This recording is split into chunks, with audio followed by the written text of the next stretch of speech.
Our last insight stage for the conference, actually, so thank you for joining us. And as I've said before, we've got all of these available online. We're live streaming, but we're also having these on our website after the event, so you're welcome to go back, and any presentation that you like, you can go back and look at that and sort of watch the presentation again. But let me introduce our next speaker. We've got Regina Roos. Regina is the VP and segment leader for East Asia Pacific at Schneider Electric, and she's here to talk about people, create digital delivers, and equality impacts in mining. So welcome. Thank you very much, and thank you to all of you for taking the time this afternoon to join this session. I'm only missing one element. I'm not seeing yet the full level of equality, but maybe that's a journey where this talk is going to. If you think about what's really happening at the moment, we do have a lot of males in any field of industry and any field of, executive level. The women are still a little bit rare, but maybe that's okay, because that's where we are coming from historically. And there's a lot of mood existing as well, if you really look. Some of you would say, well, some of the females are not well trained. We can't have them working underground. Others would say, well, there's not enough people in sea levels, but look today what we had in all the presentations. Excellent female speakers. We also see in schools that they have STEM programs. Often girls not attend. Is that driven by the parents? Is it driven by the teachers or by the society? But then the best part really comes, and this is a story which happened to me the other day. I come home and suddenly everybody in my family stops. They thought, I'm back, so I can do the household, I can do the cooking. Why are we not doing these things together and use it also often time for communication, for collaboration? And then there's another field, which is when something happens on sexual harassment, normally in the companies it is said, well, the female initiated it, that she felt harassed. But I think it's a two-way activity. And where are we? Where do we want to be?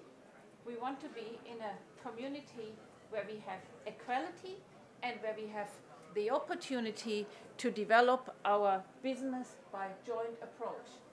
And I think we have it already. Look to the children, look to what's happening nowadays. And I really love my photograph here of my boy and girl. The boy playing the games, most likely even connected with some of his friends in Japan, learning a language. And on the other hand, the girl, unfortunately a little bit of a bias, the pink iPad, trying to learn from the man with the Harry Potter glasses. But on the other hand, if you look back, what do you see on the streets? The boys in the games, the girls on Snapchat or other, social media. Together, we really make a great team. We really build up a management team between male and female.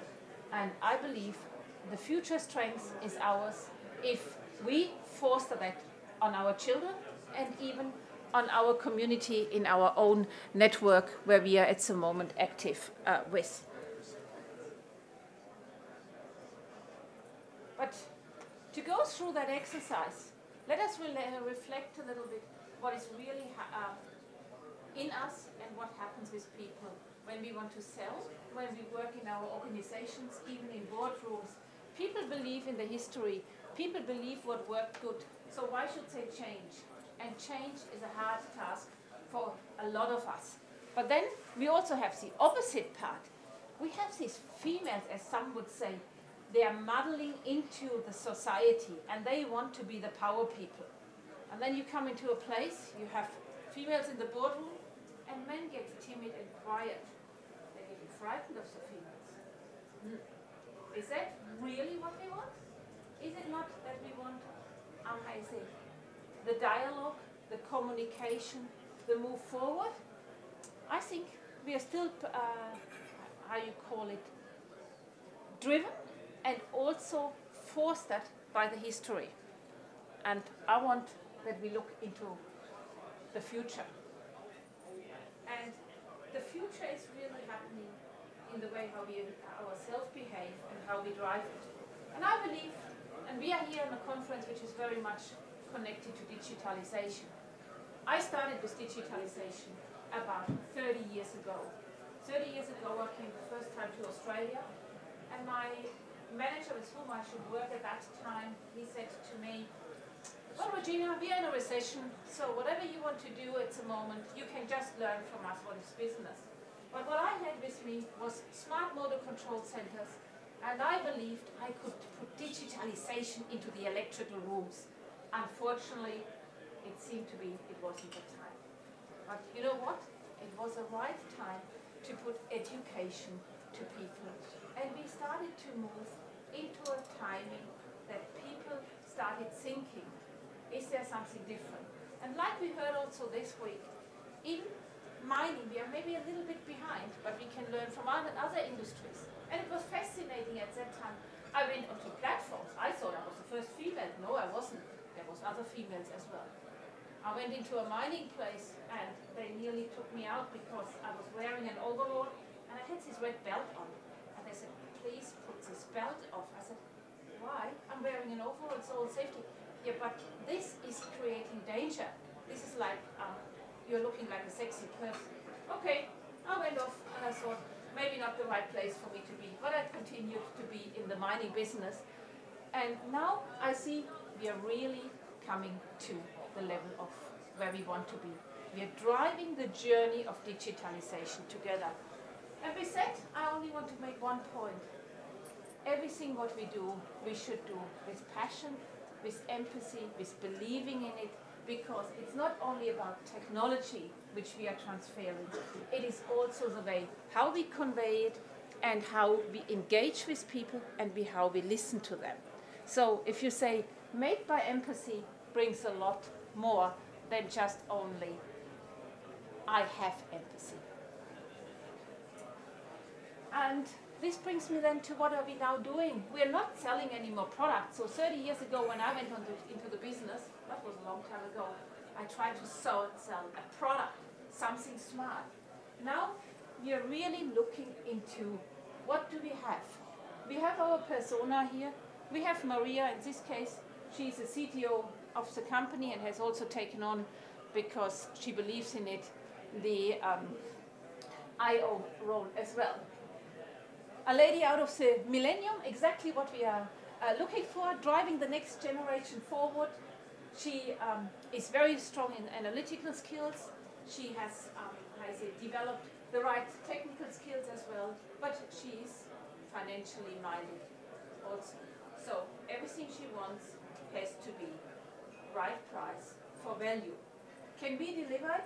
Yes, we can deliver it by listening to our customers. This is where people engage in the journey by understanding what is her issue.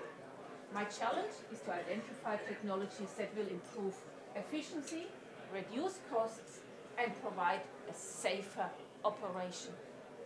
But where are we really? If we really look what is Maria driving, she has in her organization issues. And if you look into your own organizations, do we have already a digital strategy in place? Or do we work only on the roadmap? And as said also in the meeting this morning, if we don't have a digital strategy, we are out of the business very soon. So please, when you go home from this event, check in your place if you have a digital strategy, if you know where the journey is going. If not, please contact me. I'm happy to support you. Do we need innovations? Yes, we innovate every day. And by the way, some of you innovate even at home in the kitchen, because you're not always cooking according to the prescription or the cookbook. You sometimes tune it a little bit. Also, this is innovation. So innovation is not something special. Innovation is our daily life. Safety, I think that is my most important one, because we all want to come home safe every day, and we want to go to work safe because of our family, but also for increasing the business and creating more shareholder value. So here is another area where digitalization and safety plays together. Most important, cybersecurity. Oh, big issue. A lot of us think we have cybersecurity. And I'm going to a customer doing a presentation, and then he says, can I have this on your memory stick? I say, sorry, you're not getting any memory stick anymore because it's not cybersecure. He thinks I'm arrogant. No, I'm safety oriented. I send it via the internet because most likely it has a firewall on which it can run. So stop here enough because I'm thinking, what all I tell you here is we are not dealing with products anymore when we work in industry. We are looking into solutions and we are looking into what helps the customer and ourselves as the receiver to be more reliable, safer, and having a future-orientated look forward to our industry.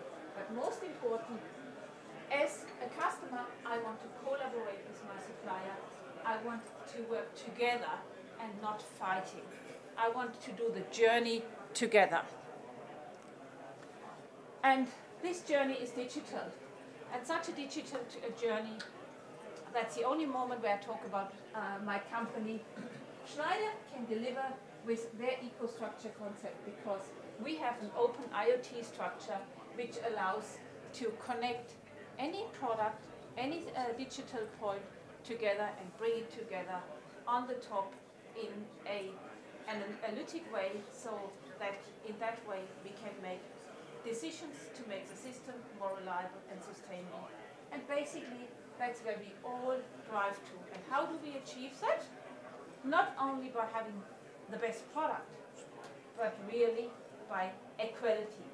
And what is equality? Equality is that, thank you that I have so many males here in the room, that you will support me that we achieve a good balance between male, female, religion, gender, experience, and just motivation and saying it's great to be in the mining industry because we find that in all places of our life, because we have male and female, nana and papa at home, mom and dad, and auntie and uncle. We have our workplace culture, and at the end, all of us want to have a good bottom line. And why do I think I need so many males at the moment to drive equality? Because industry is still driven by males. You are just more, I see that just here in the room. So together, we can really achieve it by when you help to influence the culture in the organization, to make it more mixed, to set it up in the right way, and driving organizational change. And by really driving this organizational change as jumps, who of you is willing to jump up here? Because it's not small steps. We have to really be willing to take the risk so that tomorrow somebody says, he didn't behave like yesterday. But that was because he wanted to experiment to be different. And very simply, if you can see it, there can be it. There can be it that we have females going into the industry. They start studying technical subjects, but they also start to grow up in underground mining, in open pit mining, and we start to collaborate. Here, I have to say, the Swedish and the Northern European countries, and especially the universities, were always leaders in this field. And that it is possible, we can really see it, because Schneider Electric is a company where is a great place to work. People be happy. One thing here is that we really live and breathe our values and we walk the talk. So we're committed to gender diversity, we're committed to sustainability in the environment. So the things that you hear us talk about are things that we really do and believe in. Schneider Electric is a place that I'm very proud to work. Schneider really does develop a culture of empowerment. They asked me to take this business and run with it. I was given full authority to grow my team, to make the moves that I needed, and to do an assessment of the business and its goals with what needed to be done. I feel empowered just being involved in these projects. These are market-leading products that we're launching, and so it's exciting to be a part of that process and a part of that team. Our ambition in terms of diversity is to have equal opportunities for everyone, everywhere, and to create an environment that is safe and that is inclusive so people are able to perform their best. I work in an industry that's male-dominated. All of my customers or people that I deal with on day-to-day basis, it's mostly males. For Schneider to give an opportunity to someone like me, a very different background, it's not just about, simply a business decision or getting things done. I think Schneider is also trying to send a message. It's not a very specific demographic that is capable of doing such a job. It could be anyone. All you really need is a technical capability or interpersonal skill. When I think about our core values at Schneider, meaningful, inclusive, and empowered, for me, I feel as though we are living and breathing those every day. There's some real strong, powerful women in leadership roles here at Schneider, and that inspires me, and I'm proud to be one of them. And reset, I sent you home. Check what level of equality you have in your organization. Make it happen. Life is on. Let's go.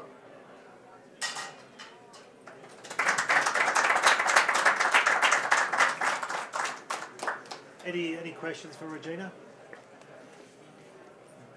I have one comment. So I have a technology company which started as a one-man show 17 years ago myself. And I hired typically a male for the first, 7, 8 employees. But I remember we were around 15 and I had a PhD when I joined the company. And one day he came and said, "You're a real company now." At the time we were like 15 to 20. I said, "What do you mean?" So we have female members. And that actually started changing. And I think our HR manager being also female has complete diversification. And I say I strongly rely on them. They are really good. In support we have female members who I get some of the best responses. What you are saying is resonating. Thank you for sharing that story. I think it's an excellent, should I bring it back? It really makes me shiver because there was a moment where you realized that you could not continue growing if you not put a nice mix of different seeds into the organization. Thank you for doing that. And I think next time I'll take second to my Okay. Okay. Wojciech. I went to Mount Isa last week. I was underground in George Fisher and Earth Level. Good to know. Hope you enjoyed. We did, yes. Just wanted to ask, what do you think are the reasons for inequality in the company? Well, there's various reasons, and some of them are quite basic. How can we have people in the age of, say, between 50 to 70 to be females in leadership? There was a time when females were only moms. So how can they be now their roles? Now, in the younger generation, we have also a new fear, and that was a discussion which I had with Chris Erickson from Roy Hill a few weeks ago. Some females think as soon as they come back after having a child, they're maybe not getting the same recognition. They maybe don't be a good mom. They start to get unnecessary guilt. Okay, I have a 17-year-old daughter by now, and I never had this feeling of guilt, because what is important is you need to spend quality time. It's not the quantity of time, but it's a time which you say, now I have my phone off, now I focus on family. And I think this is a nice moment a child remembers, when it can throw mud into mom's and dad's face and say, we had a really splash on the lake. But it's not about the present moment. The other part is, it's a lot of bias. You employ what you know. So if you see a male you have employed for a similar role, so you do it again because you think he will deliver. Sometimes there's also the anxiety. Does a female can deliver that? Will men respect it? So I think we just have to take this curtain away and say, look to the beauties and accept that everything bad and some good. So, yeah, it is not easy to reach it, and we have to also actively live it, walks at all. Here I have to say, BHP is a great sample. Some weeks ago, I wrote an email in the headline to my country president. I said, oh, I forgot to take my toddler today to the BHP meeting. And I think when he read this headline, he thought, she's crazy. She maybe had a moment of, how you say, drugs. No, I have just added a photo. BHP in Perth has meeting rooms where they have Lego, where they have toys, and they go even one step further. They have a caring room where you can come and bring your baby with you so that you can attend a meeting and somebody else is taking care of you. So it is reality, it is possible. But are we taking the chance to do it ourselves, or do we leave it for? And I felt really good to see that nobody looked strange when the dad was walking out with his child. It was the lifestyle, but we don't see that yet often enough. And I thank PHP for being such a good role model in living it, so that you as a customer can really see and feel comfortable in that environment. So if I can help you in that field, I'm happy to discuss it with your HR or with your change people, whatever I have seen, whatever I feel is good practice, and especially because we in Schneider believe in that concept for our future. Any challenge from a female before I overrun time anyhow? Okay, thank you. Thanks, Regina. Thank you. And it's such a topical discussion for this conference.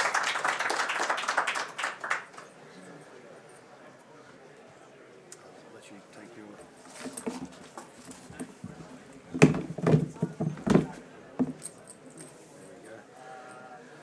Our next presenter is Andrea Pitto. Andrea is the Sales Area Manager at Salvadori SRL, and he's here to talk to us about the environmental and economic benefit of waste tire recycling in the mining sector. So, welcome.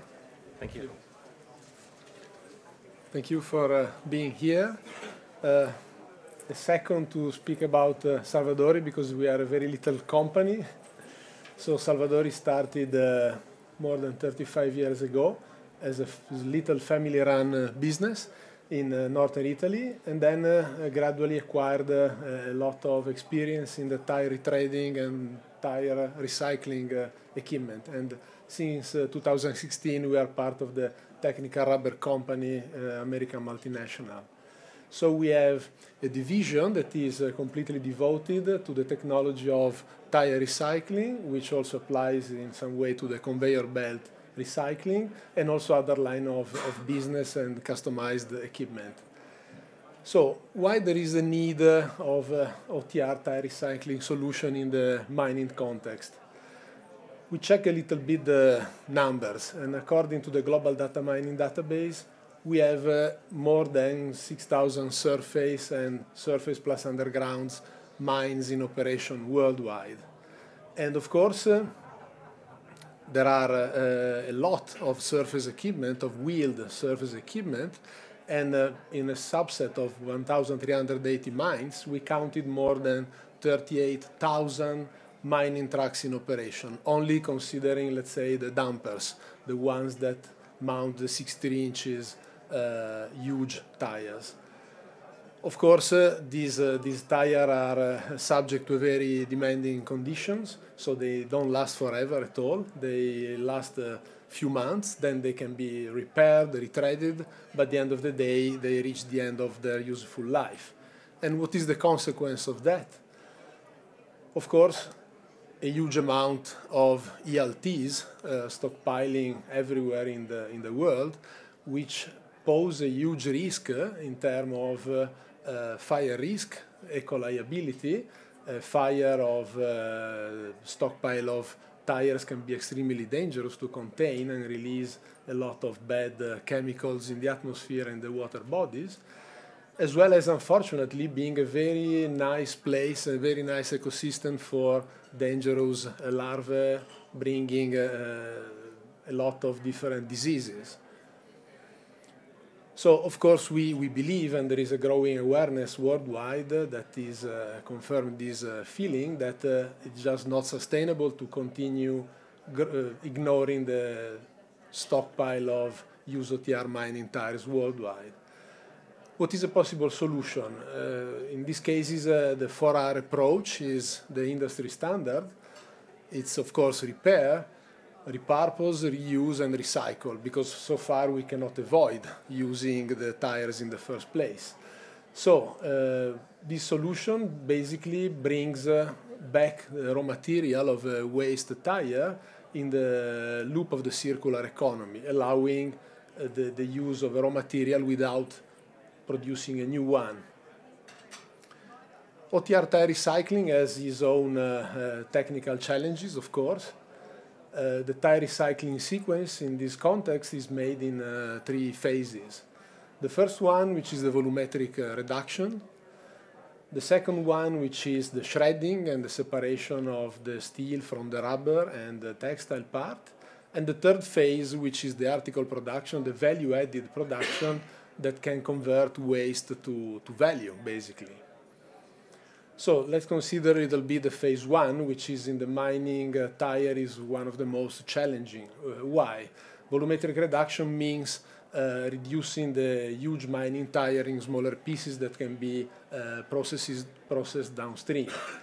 And of course, the more the manufacturer, like Bridgestone and Michelin, build super nice OTR tires, the worse is for us to destroy them, because they are designed to meet very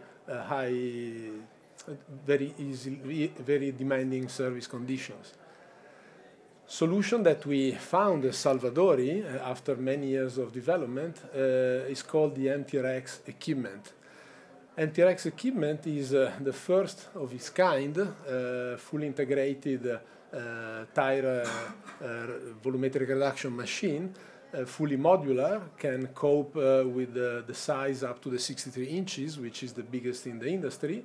It's fully modular, can be deployed easily from one site to another side, and can provide a consistent flow of pieces to be processed downstream. We can see a short video of its operation. We will see that the system is composed in 3 parts.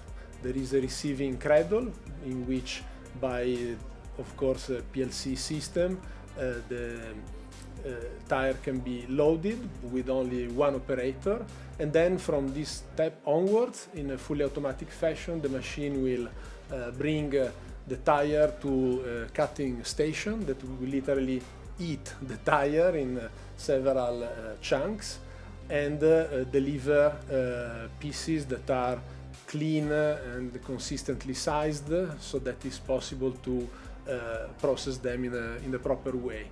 At the end of the process, we will have a stream of pieces that can be fed automatically to another station of the process, and the leftover rings that then can be processed in a subsequent step. So meeting what is necessary to reduce the volume of something that is more than 4 meters in diameter and can weigh up to 5 tons. And this is in less than 1 hour with fully programmable operation and totally safe operation. Here in the video we don't see the safety guards, just to show the operation, but of course everything is totally guarded and contained in the best way. So after volumetric reduction, we have the second phase, which is of course the phase 2. Phase 2 is shredding the chunks and bringing high quality granulate that has to be very pure, without steel, without textile. Both of these components can be recycled. And what we do with the rubber granule? With the rubber granule, we enter in the phase 3, in the waste to value stage, in which there are different technologies, but for example, we have molding equipment that can produce a wide range of technical articles across many different industries. Rubber sheeting production that is used, rubber sheeting that is used everywhere in the construction industry, in the vibration and noise insulation, in the thermal insulation equipment, as well as the coloring of the granule that we know is used in a very huge quantities as an infill for the artificial turf fields. The technical articles can be really anything. The only limit is the, let's say, creativity of the designers.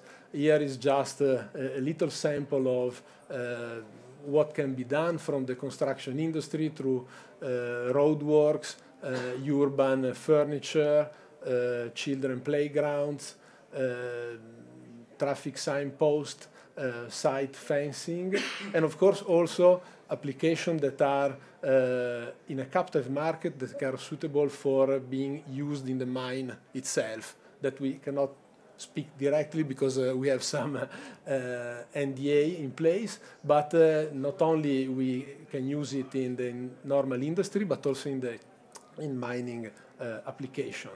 And of course, there are other applications of recycled rubber granule alone. We have seen them in sports track, in gardening and landscaping context. Thank you. If you have any question, I am at your disposal.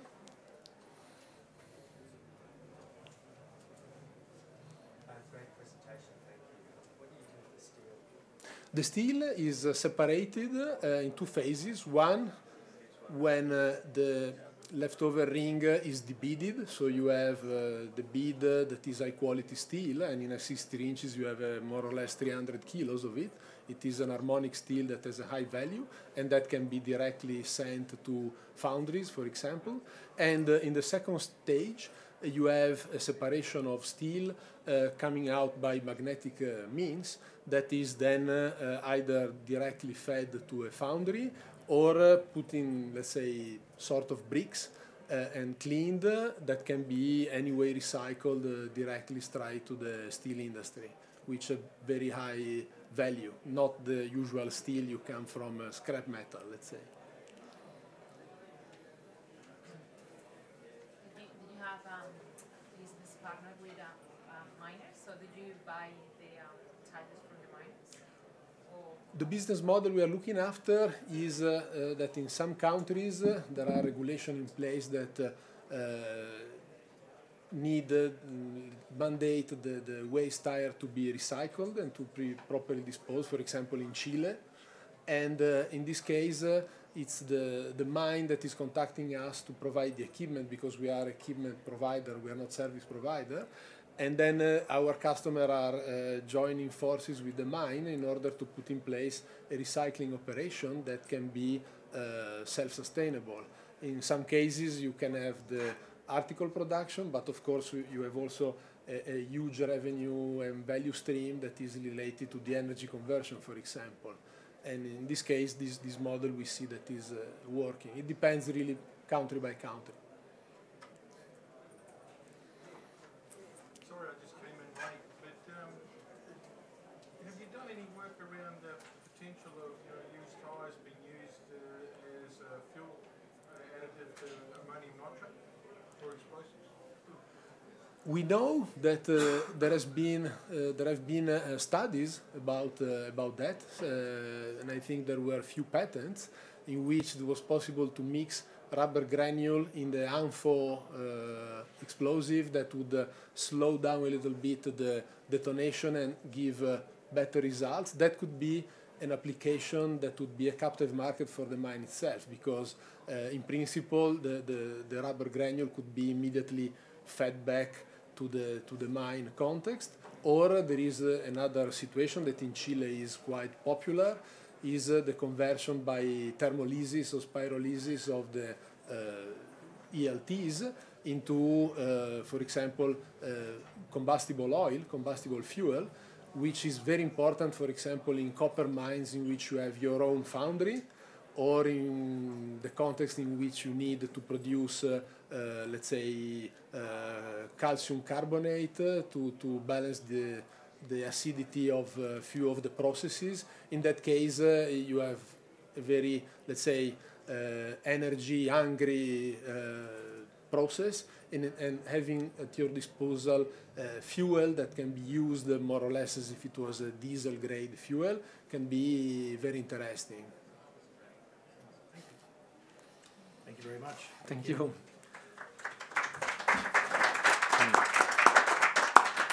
We've got one more presentation.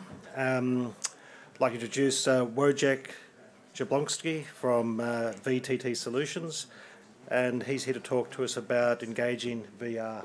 I hope I pronounced your name correctly. Wojciech. Wojciech. Wojciech. Thank you. Welcome.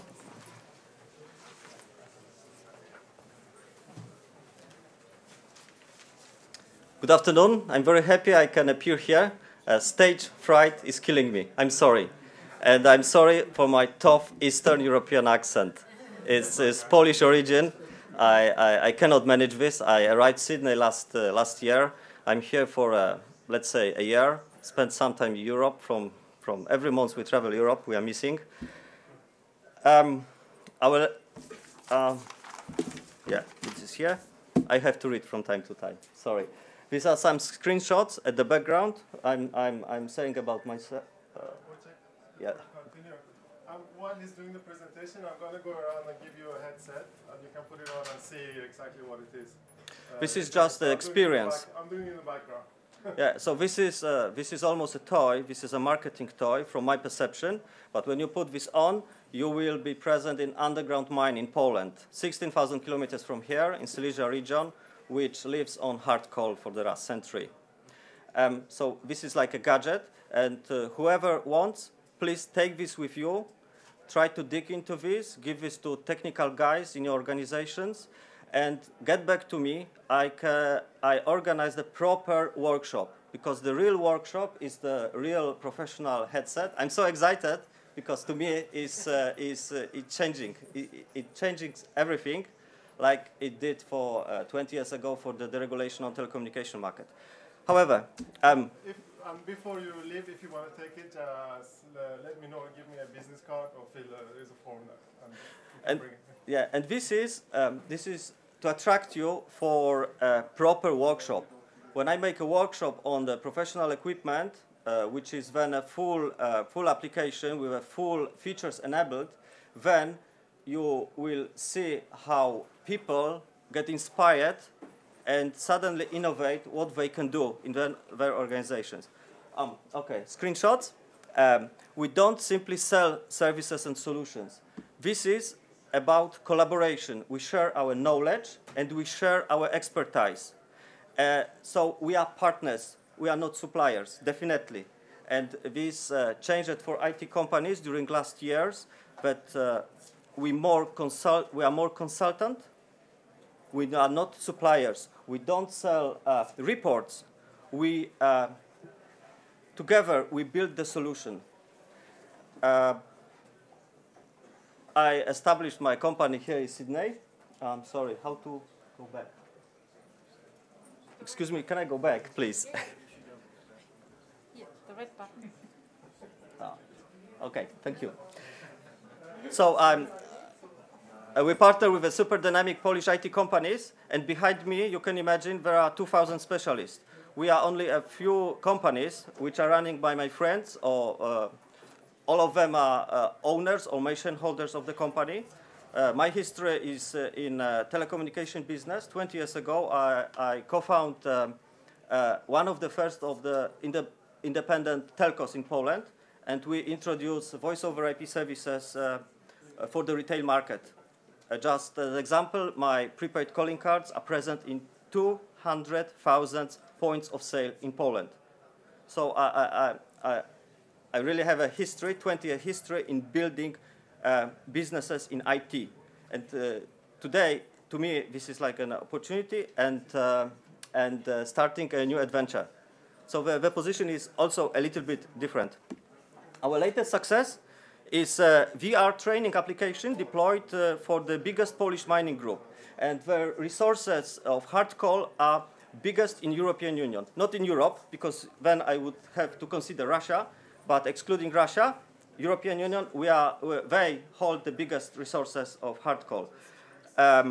It's difficult to talk about VR. I'm happy you're already trying with this, because this makes sense, not this. However, moving on, they perform many traditional trainings, as everybody in every mining companies. Then we got the sprinklers replacement on a belt conveyor in the underground mine. And the main business problem with this were costs. Costs related to stopping underground belt conveyor for a certain period of time to show a group of 30 people what should be the service operations on this. Then we offered the solution, and we just replaced physical training underground. We replaced traveling underground. We replaced this with a virtual reality training application. And what was additional to this, of course, the main point, no use of machinery anymore, no more travels on site. We saved money on cutting costs. This is clear, they are hard numbers. Suddenly, they noticed dramatic increase in engagement during learning process. Because learning skills and behaviors, theoretically, on papers, is terribly boring. And the people, 20 years old people, young guys, simple miners, they were not very happy to learn and filling tests. What to do? What is the label? What is the sequence of putting the valve? What is the sequence to turn off? When to call to the other end of the conveyor? This was terrible to them. And suddenly, they started learning happily. And then they started playing games, because they compete for the best score in tests, and the tests are in VR. Couldn't be better. These are the feedbacks. What we also noticed, and this is based on feedbacks, the climate for innovations. Nobody would never expect that simple mining miners, 20, 22 years old, they started to innovate. They started to innovate, proposing the possible way for improvement in several fields of the company, using, of course, VR. And this is, to me, this is very valuable, because you can talk to simple workers for hours, you will never dig anything from them. But when they started to discuss this in their group with their instructors, the effect is amazing. And on another side, these instructors, they are not employed all the time to lead the trainings. They are experienced workers who lead the trainings from time to time. And they were very open to cooperate. They provided us their knowledge about trainings over the years, and we provided the capacity to build VR applications. And we don't go underground, we don't make the movie, we don't film this.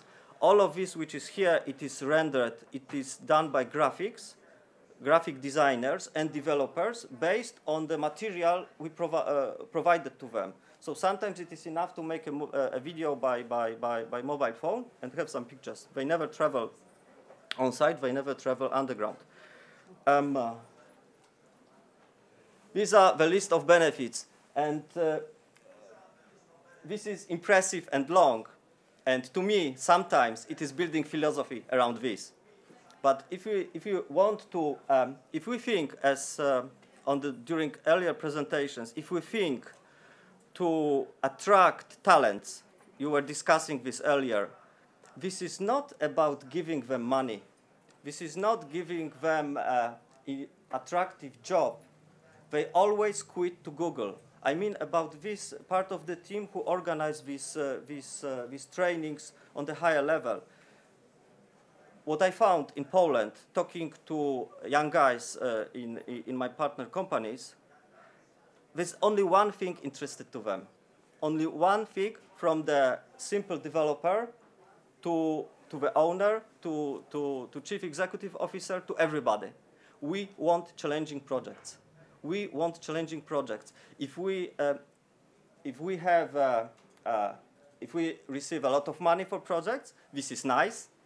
but we always go after challenging projects. And the word project to me, it means that sooner or later it is completed.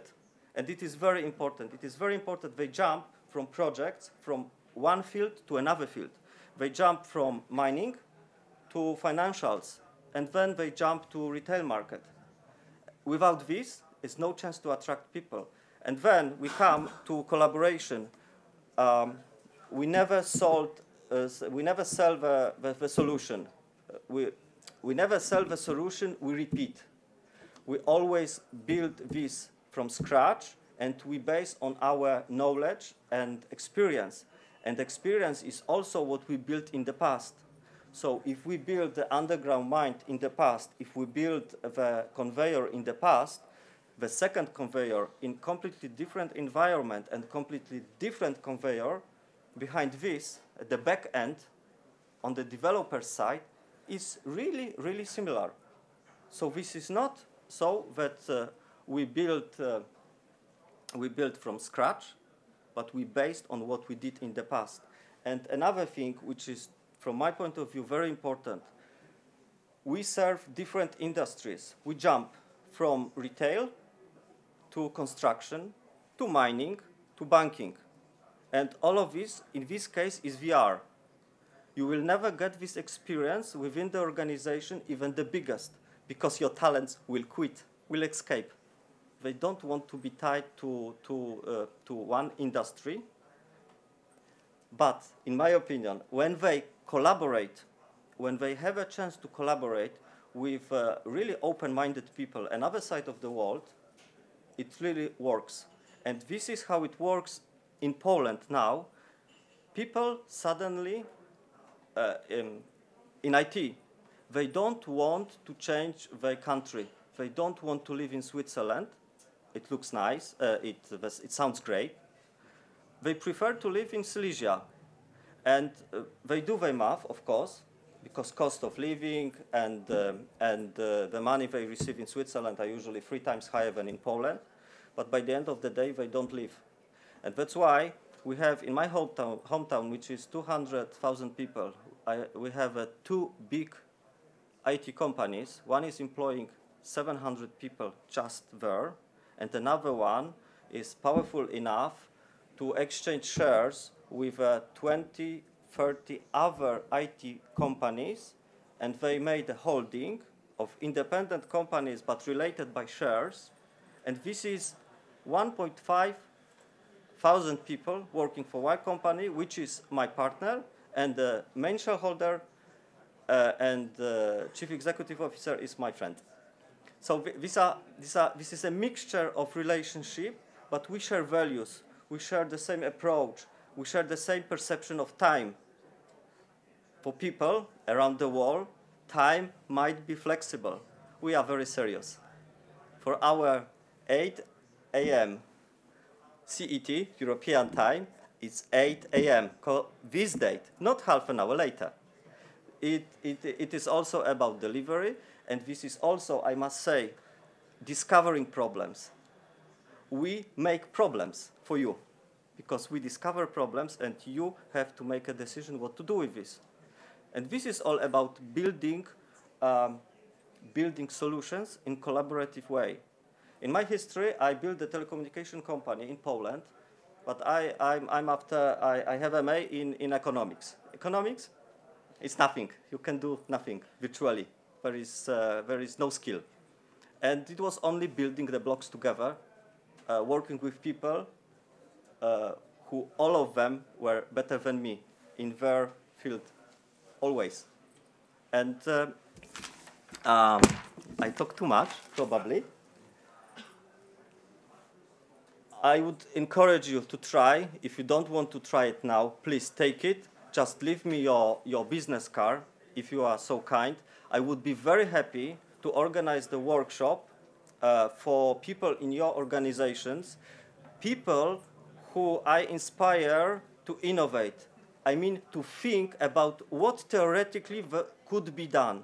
This is nothing mandatory. This is just not necessary now. This is my background. I'm talking too much. these workshops are very important because these are workshops, nobody pay for this, and within a group of 2 people or 8 people who could be engaged in this process, the results are amazing. Last month there were people in London in Arriva company. This is a company who holds the railing company in the UK and several buses companies around Europe. And people were amazed what could be done in virtual reality for rails. They have formalized trainings. They already use some VR, learning cockpits, but we can go we can move far forward. And this bus cockpit, this train cockpit is here. This is the second application, also demo version. So this is very simplified. There are courses on learning routes for bus operators. This is just to explore maybe for your children, maybe for anybody. Just let them dig into this. There is a short, simple instruction. Do what you want. Just stay in touch for the workshops because this is $300 device, and the real professional headset is over $2,000. And this $2,000 device is connected to powerful PC, which makes this living. And then you get, this also is present here. All of these videos are here. This is just to dig for them according to instruction. But what you get remote hands in this. You are doing things you do like this with this VR, and the results are amazing. This is the electricity company in Poland, one of the biggest. They produce and distribute energy, and these are the very dangerous operations where you have to learn these behaviors because this is your life here. And usually, traditionally, they do this in pairs, and the trainee, they couldn't do virtually too much with this because the instructor don't want to die doing this. And the same was in underground mine. There was no training virtual. It was demonstration done by instructor. So he showed them how to stop conveyor, how to put labels in a proper sequence, and how to replace sprinklers, which is really simple thing, but imagine what may happen to approach conveyor with coal rocks running and a group of 30 people underground. So what is the chaos? And these guys, 20 years old guys, they are pretty relaxed because they are not at work. Yes, I'm running out of time. Take this with you. Ask your children to do what you want with this, or please do this by yourself, and at least, please, workshops. And this is where we should move forward. Thank you, and sorry for the time. Thank you. Thank you very much. That's the last Inside Stage for the conference. So we still have 2 more sessions to go, which are next door. You're welcome to go there right now and catch the closing sessions, including the final keynote for the day. Thank you.